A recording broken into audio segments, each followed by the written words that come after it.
Okay, Dr. Mindy here, and I wanted to make sure that I got to you guys tonight. Those of you that are doing fast training week with us, please let me know how you're doing. I know some of you aren't on my resetter group in Facebook, yet you're still participating in my fast training week. So please reach out to us, let us know how you're doing. We want to make sure you're getting all the information you need. Today, what I want to talk about is your gut and fasting. So there are 3 studies I want to bring to your attention around fasting and how it can heal the gut.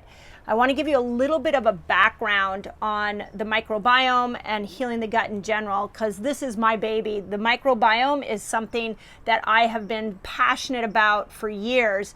If I go back 30 years, I had chronic fatigue when I was in my early 20s, and a lot of that came from massive candida and dysbiosis in my gut. So I've spent the last 30 years not only working on my own gut bacteria and healing it, but I've also been helping patients heal their gut bacteria. And I want to tell you a couple key things. When they're in your gut, there is good bacteria and there is bad bacteria. So many times we get obsessed with killing the bad, but what we don't realize is that you need to make sure that you're growing the good. So it's not always about killing things in the gut. A lot of times it's about growing good bacteria so that you can have a strong immune system, so that you can make neurotransmitters that keep you happy, so that you can absorb B vitamins. There's so many beneficial factors that come from these good bacteria. So how do you get good bacteria? Well, I've spoke about this before, where I really am a fan of fermented foods. I'm a fan of polyphenol foods, prebiotic foods. There's some really, nature has provided amazing foods for us to help grow this bacteria. But the missing ingredient that I'm seeing with so many people who are trying to heal their gut is fasting. There are some incredible benefits to fasting. So let me give you 2 major fasts two major studies that I found that have relevance to gut bacteria and your microbiome and fasting. So over here in this camp, we've got an MIT study that was done that when you took away food for 24 hours, you repaired intestinal stem cells. So if you remember from last night, I talked about the stem cells that were in the hypothalamus and how they affected your aging process, and they affected hormones. Well, you have stem cells in your gut that affect whether the bad bacteria can grow, and they also contribute to protecting you from these bad bacteria. So the first study showed that 24 hours of fasting boosted these stem cells. It regenerated these stem cells that are in your gut, and it made it so that you had more protective capabilities in the gut microbiome. So if you're trying to kill candida, if you've got SIBO, if you're concerned about glyphosate and its effects on the gut, if you've just been coming off a vacation and you knew that you ate really bad, a 24-hour fast is a really good start to get those stem cells revved up, repaired, and able to protect you from any other further infections that come in. Then over here you've got Walter Longo, who really was discussed in this article about how the fast mimicking diet can really be a cure-all for people with inflammatory bowel disease. Now, this is like your IBS, people who have like chronic constipation or chronic diarrhea, people that just get upset stomachs every time they're under stress. There's a lot of people in the world with inflammatory bowel disease.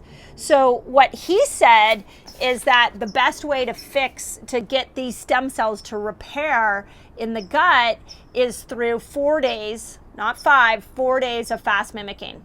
So fast mimicking diet, if you're not familiar with it, it is a combination of keeping your calories low, under 1,000 calories, eating a ton of vegetables, that's what you do in the fast mimicking diet, and keeping your protein under 20 grams, no animal protein, and then there's fat involved, eating good fat as well. But the way I look at the fast mimicking diet is I say it's a lot of vegetables.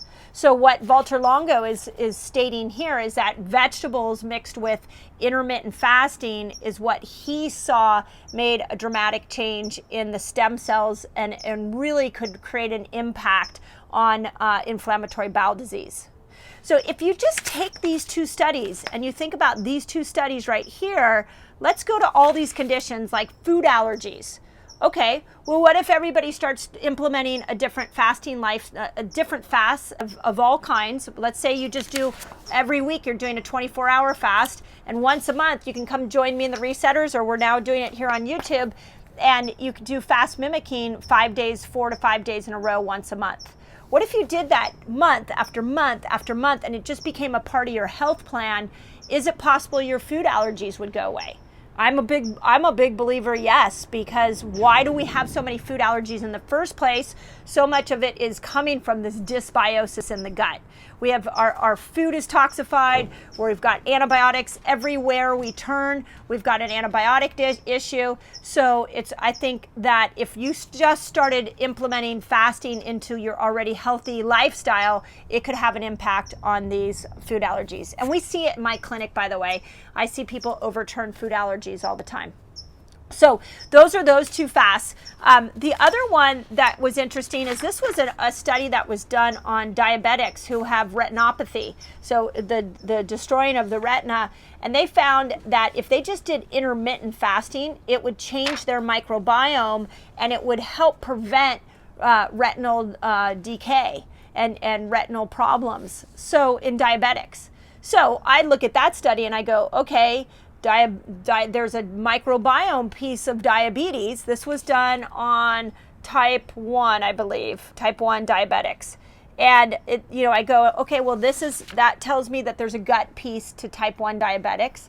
It also tells me that when I fast and I repair my microbiome, that it could have ramifications on my whole body. So I tell you all of that because I know so many of you have gut issues. I know so many of you have autoimmune conditions and food allergies. Oh my God, the number of food allergies that we hear about. So what I want to encourage you to do is to start to fast. And there's many different ways you can fast. Go watch my video on the 7 different fasts that I coach my patients through. They all have different reasons and validity, and they're all really good. If you really want to hone in on what we're seeing on the research, we've basically got 3 fasts here. We have intermittent fasting, we've got fast mimicking, and we've got 24-hour fasts. So these are 3 of the 7 right here, and the impact that they're making on the gut is profound. So with that, I'll open it up for questions if you guys have any questions, since this is a live. If you are doing the fast training week with us, let me know. We're monitoring these comments, and we want to make sure that you guys are getting support, especially those of you that are not in the Resetter group. If you're new to fast training week and you're just hearing about this right now, you can go. I just did a video a couple days ago on fast training week, so you can go and hear all the ins and outs of that. But yeah, you guys that have been have gut issues, practice these fasts and then let me know how you're doing. I just think this is such a pivotal part of gut repair and of microbiome repair that nobody's talking about. So I really want to make sure that it came across clear tonight and that you guys take these fasts, whether it's fast mimicking, intermittent, or 24-hour, and you start to use them as a tool for healing your gut. So. Okay, questions. Just a few questions. Okay. People all over the world. Love that. And this person wants to know about taking probiotics while fasting. Yeah. Yes, you could take probiotics while fasting. It's not gonna help or harm at all. It really depends on how long you fast. If I look at these articles, especially with fast mimicking and maybe a 24-hour fast, there's something magical that happens when you fast where your innate intelligence kicks in and it does the healing for you. So I get a little bit concerned to put too many supplements in to try to manipulate it too much from the outside. So if you're doing a 24-hour fast, I would say skip the probiotics and start them up the next day. If you're doing a 5-day water fast, then yeah, you can keep with your probiotics. And another note on probiotics, make sure you're cycling them. So if you're taking the same probiotic over and over and over again, you're just getting the same strains of bacteria. And when it comes to the intestinal tract, diversity counts. We want as many different bacteria going into your gut as possible. So. Someone's doing the Prolong, and they want to thank you for helping guide them through. Oh, this awesome. stuff. Yeah, let me know if you're doing the Prolong. Let me know what your experience is with it. And yeah, it can be a really turnkey program. Yeah, that's great. I love that. Thank you I'm glad it's working for you. Someone wants to know a link between fasting and ALS. Link between fasting and ALS. Well, I haven't come across any studies on it. I do know the way that I look at fasting is it helps almost any condition, any diagnosis, because of stem cells and because of ketones or healing. When you put those two pieces together, the body goes into an accelerated healing rate when you're fasting. So I don't think fasting is the cure-all to any disease process, but I think it is a foundational piece that needs to be put into your healing plan. So. Okay. What about fermented foods like sauerkraut, pickled beets, etc.? Breaking your fast with those. Yeah, I think it's a great idea. When we were doing water fast years ago, we would always break it with probiotic-rich foods. So the idea is you've got these intestinal stem cells that are now abundant in your gut, and you want to feed them good food. So you would feed them fermented foods. You'd be adding more bacteria in with fermented foods. I also like the adding in the polyphenol foods and the prebiotic foods. So I think it's a great idea to break a fast with it, and it can be really helpful. So I like that. Someone is not having any bowel movements on a water fast. Yeah, it's pretty common to not have a bowel movement on a water fast. I do like things like Bind. If you're not doing Bind, this is a really good supplement. It's got magnesium in it, and it's meant to grab toxins in the gut and get them out. So it may be that you're not having a bowel movement because the toxins are sitting there. It could also be because you didn't eat. I've seen this in my own self when I've gone through 3 to 5 day water fasts, that sometimes the bowel movements start up once you eat again. So that may also happen. Okay. Did you talk about the fasting trio? Yeah, I did this in my resetter group. If you guys are struggling with fasting, this is a really good combination of supplements to help with the side effects of fasting. So what Fast Tonic does is it helps to handle the free radicals that get spit off from autophagy and get spit off from the detox process that fasting can have. So if you've got like headaches, fatigue, dizziness, nausea, Fast Tonic, you can do up to 3 of these a day. It's a tablet that you put in water and then you drink the water. It's so hydrogen. It's hydrogen tablets that repair mitochondria and help with free radicals. I like this. I take 2 of these at night for the bowel movements and for making sure that things are going out of my gut. This Bind is specifically made for gut. Another thing recently I learned about Bind is those of you that have any mold toxicity, Bind is really good for binding to biofilms and getting it out of your gut. And then Cyto Detox, what we love about Cyto is it crosses the blood-brain barrier and it can get in and get toxins out of the brain.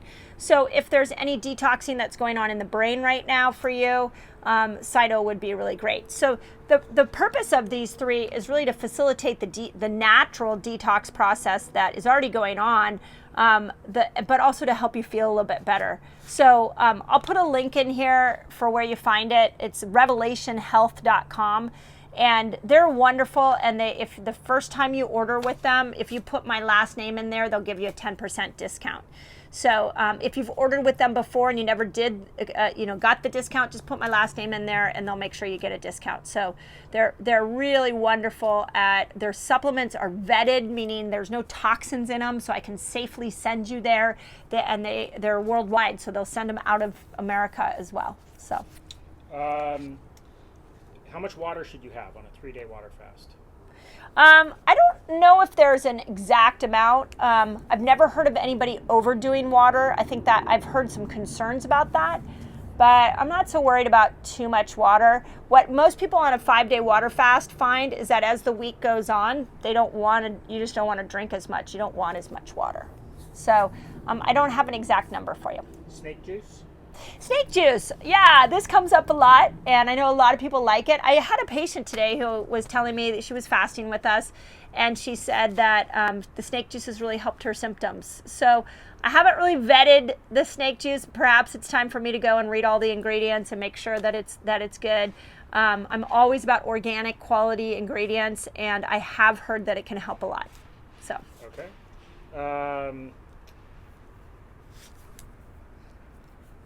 If you do a 24-hour fast, how long should you wait before you do it again? I'm not sure if it's a dry fast or not. Oh, if you do a 24-hour fast, how long should you wait before you fast again? So we recommend a 24-hour fast once a week if you can do that. People who really want to lose weight, I will encourage them to do 2 to 3 24-hour fasts.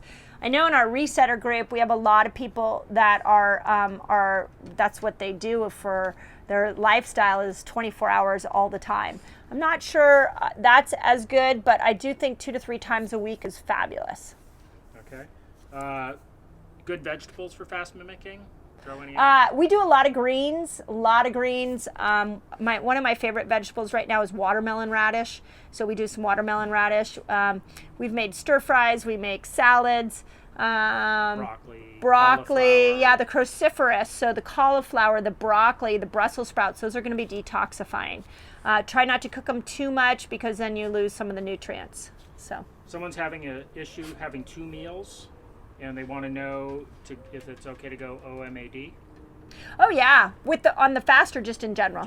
I think fast mimicking maybe. Yeah, if you want to just do once a day with fast mimicking, absolutely. That's how I did. Like when I did Prolong, the first day I tried to do it how he said it, and I extended it out, and I was so hungry. I finally figured out I just need to eat all the Prolong in one meal, and that was great. So you could do that. You can squish it into one meal. That would be fine. Okay. Someone had a really good positive effect with Aborigine women in Australia doing keto and IF. Oh, one person or like a group of people? Indigenous families there in Australia. That's pretty cool. That's really cool. I'd love to know more about that. So the comment, if you couldn't hear, was in Australia did intermittent fasting and keto with an indigenous families. Is that what? Aboriginal women's group. Aboriginal women's group. Whoever posted that, I'd love to hear what the effects were. Like, what did you guys notice? Because this has been my thing, is that fasting just can help so many different people, and you don't need any tools to do it. So that's really cool. I'd love to hear more about that story. Thank you for sharing. Okay, we only have time for 4 more questions. Okay. Let's see. Essential oils or Epsom salt baths. Epsom salt baths are great if you got the aches from fasting. Highly recommend it. Yeah, and essential oils, you can put essential oils in the bath. That's fabulous. Yep. Okay. Somebody had a question about SIBO. SIBO? And yep. What should you do if you have SIBO, or should you have any concerns about? Fast if you have SIBO. SIBO is a difficult one to treat, as you're probably experiencing. Very, very difficult with the supplements. So fasting is really, truly one of the best ways to go after SIBO. A total side note, we have had good luck in our clinic with doing the heavy metal detoxing on our SIBO patients and mixing it with fasting. Those 2 things have been really helpful. Heavy metals create an environment where these pathogens and bad bacteria can live very easily. So when you take their home away, they die, and then you fast, they die off. So that has been our strategy that's working really well. Somebody has a question. They had some health concerns. I think this woman had fasted before, and she went too long on the fast, and she ended up in the hospital. She's asked questions before. She's having problems now with her gut. So how would you go about, if you wanted to solve your gut, what would you do? Yeah, the gut problem started because of the fasting. Yeah, we don't know. So, I mean, that's the thing about fasting, is sometimes it just reveals something that had been hidden underneath. And then your body goes into this healing phase, and all of a sudden it reveals itself, which is good because we want to be able to fix that. So I would start off, if you're not doing a probiotic, I would recommend a probiotic. If you haven't tried Restore, I wish I had a bottle of it. Dr. Zach Bush is the one that created Restore. I will put a link in the notes here.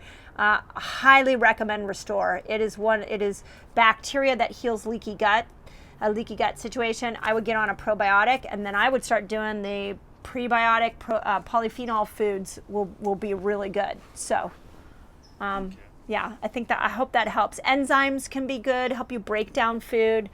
So try a few of those, and then if that doesn't work, reach out. We'll get you more information. Okay. Another thing about snake juice, same, it's okay. Let's see, constipation. You talked about that. Constipation, already. Yeah, it's a fasting thing. Bind it up. Do more bind. I've had some people go up to 10 bind a day to get their bowels moving. We have another supplement. You can get it on Rev Health called C-colon. That's another one that can help with constipation. But first start off by seeing if once you eat, if it comes back, or if you get your bowel movement comes back and you're able to actually get rid of the stuff that's been sitting in there. Okay. Does eating too much on one meal a day stop autophagy? No. Does eating too much stop autophagy on a one meal a day? No. But let me tell you something that I haven't really lectured on yet, and I'm going to be doing it in the future, is that it depends when that one meal is. I think it's important to realize that if you have one meal, a huge one meal right before you go to bed, it's really hard on your adrenals, it's really hard on your digestion, not really the best to do. So I would encourage you, if you're doing one meal a day, to have it a little bit earlier in the night. But as far as stopping autophagy, the meal itself stops autophagy. Once you eat, autophagy stops. So it doesn't matter the size of the meal, it's once you eat that it stops. This is a question I've never heard. They want to know about giving blood or plasma when they're fasting. Giving blood with plasma plasma while you're fasting. I love this thought. So here's what I would say. It depends on how long the fast is. So what I have seen with my patients is that and this is consistent with Walter Longo's research, is that on day 3 of a water fast, your stem cells, the old stem cells, will slough off and die. So there will be a reduction in, not stem cells, white blood cells. There will be a reduction in white blood cell count. And then the next day, they get reinvigorated again. So what I would say is if it was day 1 through day 3, I wouldn't do it. But if you went day 4 or day 5 on that water fast and then you gave blood, that could be pretty awesome for the recipient. So I think it matters where you do it. If you're doing these other shorter fasts, I don't think it makes a difference. Okay. But cool thought. I like that thought. Activated charcoal. People want to know about activated charcoal. Yeah, activated charcoal is great. It can help. This is a version of activated charcoal. What I like about Bind is it also can it can go after mold and biofilms, and it has magnesium in it, which helps with bowels. But yeah, if you have an activated charcoal, go for it. Yep. Should you fast if you're anemic? Should you fast if you're anemic? Yeah, I don't see too much of a problem for it. I mean, you got to watch yourself and see how you do. And you might start with the intermittent fasting first and slowly work yourself up. A lot of anemia happens, by the way, because of heavy metals. I know I sound like a broken record, but I just seen so many miracles with our heavy metal detox that a lot of times that the heavy metals are the cause of anemia. Sometimes other toxins like BPA plastics can be the cause of anemia. So when you put your body in a healing state, you can actually have a positive effect on getting rid of some of these toxins. So I don't see a problem with it. Just watch yourself. Make sure you're not dizzy or fatigued. Okay, so here's a question about stem cells, and they want to know, is it only water fasting? So the stem cells are maxed, at day 3 of a water fast is when you get your stem cell production. So most people go to 5 days or longer because they want to keep that production going, okay? Walter Longo did 4 days of fast mimicking to help the intestinal stem cells repair, and this MIT study was 24 hours of no food. Water was okay for stem cells. So there's a lot of different ways and versions of how you're going to get those stem cells. The dye, I can tell you because the circles that I run in, there's so much talk about stem cells, and the die-hard stem cell people believe the longer the fast, the better. Dry fasting, as much as there is talk of it having 1 day of dry fast being the equivalent of 3 days of water, I cannot find that study anywhere online, and I have looked. So if you find that study, let me know. Dry fasting, really the issue with dry fasting is where we get most of our research from is people who do dry fasting for religious reasons. So yeah, I mean, I stick with what the science has taught us, which is fast mimicking for 5 days, 4 days for intestinal stem cells, 5 days for those pancreatic stem cells is what he saw, and 3-day water fast. That's where the research is on stem cells. So, okay, great questions, really good questions. I love it. I got some different questions, and please leave it in the notes if you have anything else and you're watching this after the live is over. I hope this has been helpful for you guys here on YouTube. So my fast training week has typically only been in the resetter group, but I really, you guys are an incredible community here. You ask amazing questions. I really appreciate your support. I love how you take this information and you take it to the world and share the videos. So I really want to create a community here where you don't have to be on Facebook. You can just be here on YouTube and you still get the same great information. So as always, deeply appreciate you. Reach out if you need any help.